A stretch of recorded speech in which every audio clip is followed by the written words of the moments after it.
The 7 biggest plot holes in classic Disney films. There's nothing better than the feeling of a Disney movie. These blockbusting behemoths roll over everything at the box office with their eye-popping visuals, cute characters and heartwarming stories. Tales as old as time, they send out moral messages, depending on which decade you're living in, and educate on the validity of talking animals. Not all these stories are as perfect as you may think, however. Over the years, Disney films have been found wanting in the department known as watertight plots and have left fans worldwide asking questions. Prepare to get woke. We know Ariel can't talk to handsome Prince Eric due to the deal she struck with undersea nasty Ursula, leaving her mermaid roots behind to become human. She can't use her voice to explain just what's going on to the new love of her life. Sidebar: don't a lot of Disney characters fall in love rather quickly? But why, we wonder, doesn't she just write it down? We saw her earlier in the film sign the contract with Ursula, so we know she can write.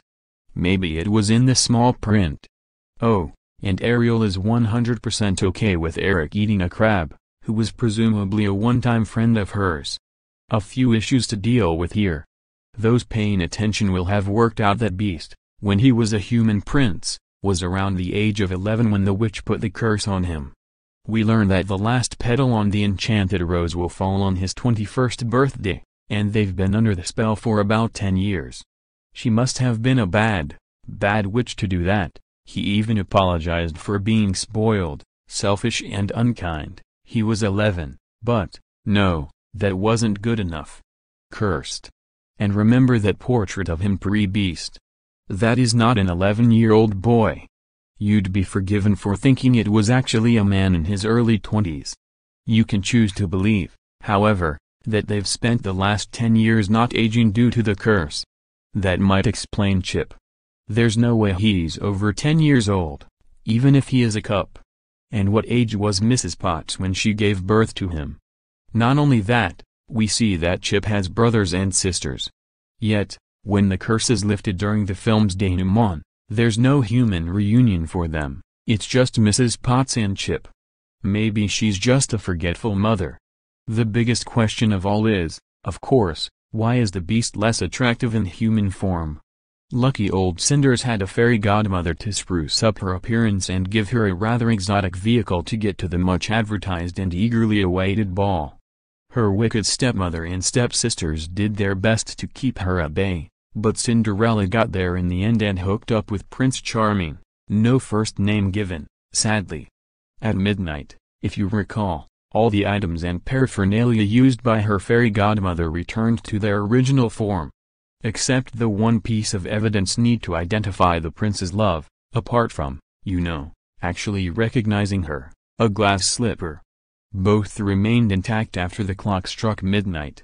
Of course, you could argue that they weren't actually anything beforehand and were actually a gift, but we're not going to.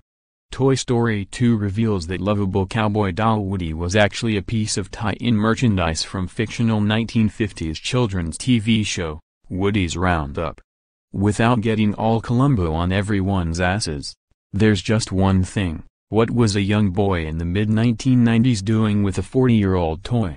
We know these particular toys are worth a lot, with Japanese buyers at the ready willing to pay a fortune, so it's highly unlikely that Andy's mom purchased it for him. A hand-me-down? 40 years is pushing it, if so. Woody doesn't look like he's had 4 decades of playing. His first and only injury is sustained when his arm rips off slightly in the first sequel, plus he's still got his hat. Woody never mentions any previous owners, despite the numerous times in the films when that information would have been most apposite. So what the hell? 40 years is a long time. Some confused logic from this delightful slice of animation from 1992.